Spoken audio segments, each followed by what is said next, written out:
Tutol si dating First Lady Imelda Marcos sa planong i-exhibit ng PCGG o ng Presidential Commission on Good Government ang mga koleksyon niya ng alahas. Hinala ng dating unang ginang na wala at napalitan na raw ang ilang mga alahas. May report si Sandra Aguinaldo.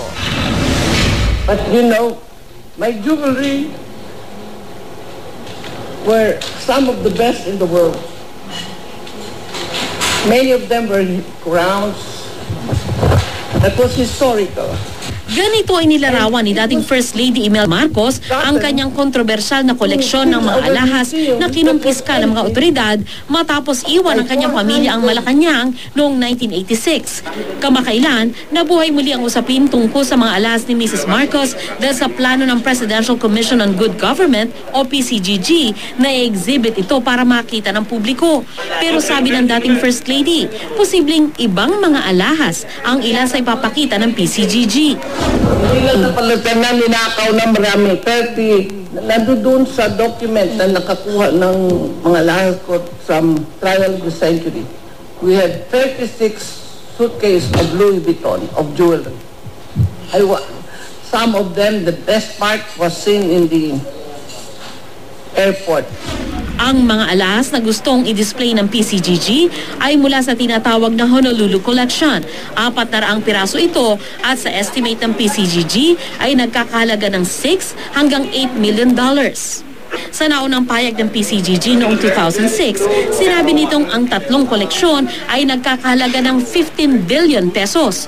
Sinubukan namin kunan ng pahayag ang PCGG tungkol sa mga paratang ni Mrs. Marcos pero sinabi nitong nasa ibang bansa ang mga commissioner na otorisadong magsalita tungkol dito. Pero ilang ulit na ring sinabi ng PCGG na imposibleng mawala o mapalitan ng ilang piraso ng alahas ni Mrs. Marcos dahil nasa loob ito ng vault ng Bangko Sentral.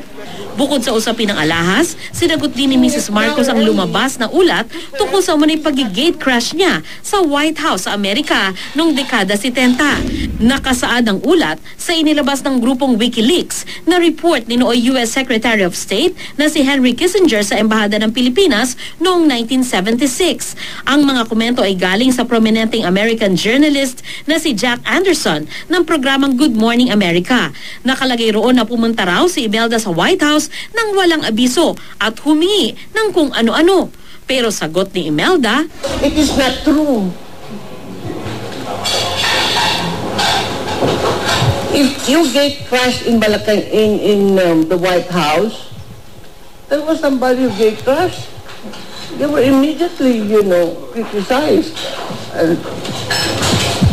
And why will I get crashed anyway? I was living already in the palace. Why will I go to another White House? I was already in the palace."